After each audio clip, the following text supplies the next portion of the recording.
दक्षिण भारत का सबसे बड़ा चंदन तस्कर तथा हाथी के दांतों का स्मगलर कूज मुनिस्वामी वीरप्पन, जिसे पकड़ने के लिए 3 राज्यों तमिलनाडु, कर्नाटक एवं केरल की पुलिस लगी थी। फिर भी वीरप्पन तकरीबन 20 सालों तक पुलिस वालों को गुमराह कर भाग निकलता रहा और आगे चलकर उसने उन तीनों राज्यों के बड़े बड़े लोगों एवं पुलिस वालों का अपहरण कर फिरौती की रकम भी वसूलने लगा। वीरप्पन का जन्म 18 जनवरी 1952 ईस्वी को कर्नाटक के गोपीनाथम गांव में एक चरवाहा परिवार में हुआ था, जो कि तमिलनाडु के सीमा रेखा पर स्थित है। उन इलाकों में चारों तरफ जंगल होने की वजह से वहां रहने वाले कई लोग जानवरों से अपनी रक्षा के लिए तो कई उनके शिकार के लिए अपने साथ अवैध रूप से हथियार रखते थे, जिसकी वजह से वीरप्पन मात्र 10 साल की उम्र में ही बंदूक चलाने एवं शिकार करने के कार्यों में लग गया और केवल 17 साल की उम्र में ही उसने अपने विरोधियों का पहला कत्ल किया। वीरप्पन ने तमिलनाडु, कर्नाटक एवं केरल राज्य की सीमाओं से लगने वाले जंगलों में जितने भी छोटे बड़े चंदन तस्कर एवं हाथी के दांतों के स्मगलर थे, उन सभी को मारकर अपना एक 80 से 100 लोगों का गिरोह बनाया और उस इलाके का एकमात्र ताकतवर स्मगलर बन गया। शुरुआत में वन विभाग के कई पुलिसकर्मी वीरप्पन से घूस लेकर उसके स्मगलिंग के कार्यों में मदद करते थे, लेकिन जब सरकार द्वारा वीरप्पन को पकड़ने के लिए दबाव बढ़ा तो पुलिसकर्मियों के पीछा करने पर वीरप्पन दूसरे राज्य की सीमा में प्रवेश कर जाता, जिसकी वजह से उन तीनों राज्यों की पुलिस अपने सीमा रेखा में प्रवेश करने को लेकर आपस में ही लड़ बैठते। इन्हीं सभी कारणों की वजह से कर्नाटक एवं तमिलनाडु सरकार द्वारा भारत में पहली बार वीरप्पन को ही पकड़ने के लिए 1980 के दशक में STF अर्थात स्पेशल टास्क फोर्स का गठन किया गया। तभी 1986 ईस्वी में एक बार वीरप्पन पकड़ा भी गया, लेकिन उसने अपने सर में दर्द का बहाना करके पुलिस वालों से तेल मंगवाया तथा उसे अपने हाथों एवं पैरों में लगा लिया, जिससे रस्सी की पकड़ ढीली पड़ गई और वह पुलिस के गिरफ्त से भाग निकला। परंतु कुछ लोगों के मुताबिक वीरप्पन ने वहां से भागने के लिए एक पुलिस अधिकारी को रिश्वत दी थी। इस घटना के बाद वीरप्पन कभी भी पुलिस वालों के हाथों जिंदा नहीं पकड़ा गया।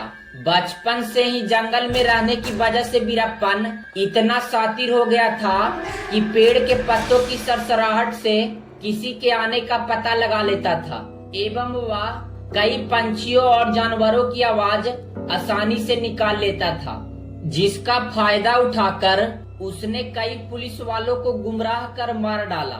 1991 ईस्वी में Veerappan forest officer P Srinivas का सर काटकर अपने लोगों के साथ फुटबॉल खेलता था, क्योंकि उन्होंने वीरप्पन के आतंक को समाप्त करने के लिए कई बड़े कार्य किए थे। उसी वर्ष वीरप्पन ने मुत्तु लक्ष्मी नाम की एक लड़की से विवाह कर लिया, जो कि उसी के बिरादरी की थी। 9 अप्रैल 1993 ईस्वी में वीरप्पन को पकड़ने के लिए 2 बसों में 41 पुलिस वालों को भेजा गया, लेकिन वीरप्पन ने रास्ते में ही जमीन के नीचे बारूद बिछाकर 22 पुलिस वालों को बस सहित उड़ा डाला। वीरप्पन के जीवन की यह सबसे बड़ी सामूहिक हत्या थी, जिसे पलार विस्फोट के नाम से जाना जाता है।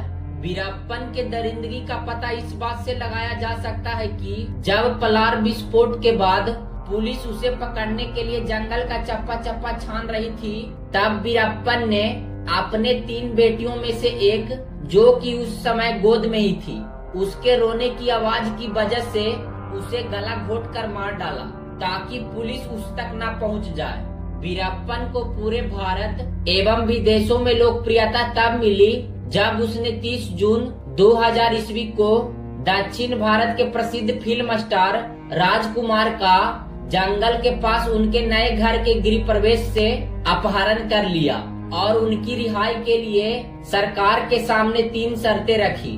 पहला कि उस समय चल रहे कावेरी नदी के जल विवाद पर तमिलनाडु के साथ न्याय हो। दूसरा, तमिल भाषा को कर्नाटक राज्य की आधिकारिक भाषा बनाई जाए। एवं तीसरा यह था कि उसके कुछ विशेष साथियों को जेल से रिहा किया जाए। हालांकि वीरप्पन के इन तीनों शर्तों में से किसी को भी नहीं माना गया, परंतु उसे 20 करोड़ रुपए फिरौती के रूप में दिया गया।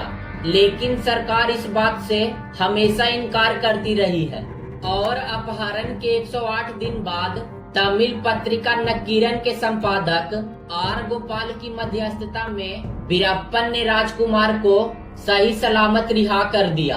इस घटना के 2 साल बाद पुनः 25 अगस्त 2002 ईस्वी में वीरप्पन ने कर्नाटक के पूर्व कृषि मंत्री एच नागप्पा का अपहरण कर लिया और उनके रिहाई के लिए कुछ शर्तें रखी।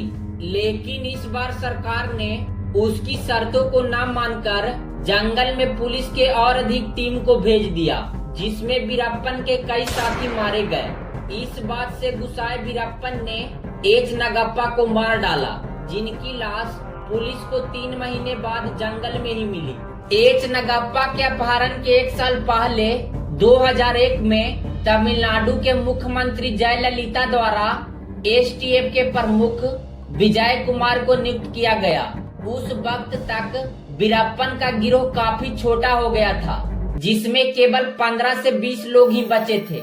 इसके बावजूद भी वीरप्पन पुलिस के हाथ नहीं लग रहा था, जिसका मुख्य कारण यह था कि वह अपने गांव के लोगों के लिए रॉबिन हुड की तरह था।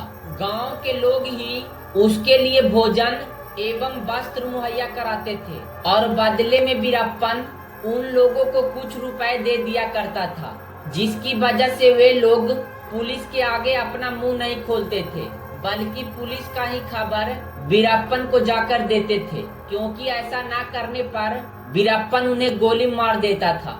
एक दिन अचानक फिरौती की रकम वसूलने के लिए वीरप्पन जो वीडियो बनाकर भेजता था, उसमें एसटीएफ के प्रमुख विजय कुमार ने देखा कि वीरप्पन को आंखों से देखने में काफी परेशानी हो रही है, जिसका पता लगाने पर उन्हें यह मालूम चला कि वाकई में उसकी आंखों में कोई दिक्कत है। जिसके बाद वीरप्पन को पकड़ने के लिए एसटीएफ द्वारा एक जाल बुना गया और इस पूरे ऑपरेशन का नाम ऑपरेशन कोकून रखा गया। इस ऑपरेशन के तहत जंगल के उन इलाकों में एक एम्बुलेंस चलाया गया जिसमें वीरप्पन काफी सक्रिय था तथा उस एम्बुलेंस का ड्राइवर एवं उसका साथी दोनों ही एसटीएफ के अफसर थे। जिसके बाद एसटीएफ के मुखबिरों एवं कुछ अन्य लोगों की सहायता से वीरप्पन को यह भरोसा दिलाया गया कि यह एम्बुलेंस सरकार द्वारा लोगों की मदद के लिए चलाया जा रहा है। और फिर एक दिन वीरप्पन उसके 3 साथियों के साथ उस एम्बुलेंस पर अपनी आंखों का इलाज करवाने के लिए बैठा। इधर एसटीएफ को उनके मुखबिरों द्वारा पहले से यह मालूम था कि आज वीरप्पन अस्पताल जाने के लिए एम्बुलेंस पर बैठेगा। तभी कुछ देर चलने के बाद एम्बुलेंस के ड्राइवर ने अचानक ब्रेक लगाया और अपने साथी के साथ बगल की झाड़ी में जाकर छिप गया, जो कि पहले से तय था। इसके पहले कि वीरप्पन एवं उसके 3 साथी कुछ समझ पाते कि एम्बुलेंस के इर्द गिर्द छिपे एसटीएफ के अधिकारियों ने वीरप्पन को सरेंडर करने को कहा, लेकिन एम्बुलेंस के अंदर से गोलियां चलने लगी, जिसके जवाबी कार्रवाई में पुलिस वालों ने भी फायरिंग किया। एम्बुलेंस पर 338 गोलियां दागने के बाद जब एम्बुलेंस के अंदर से गोलियां चलनी बंद हो गई, तब एसटीएफ के अधिकारियों ने एम्बुलेंस का दरवाजा खोला, जिसके अंदर वीरप्पन एवं उसके 3 साथी मरे पड़े थे।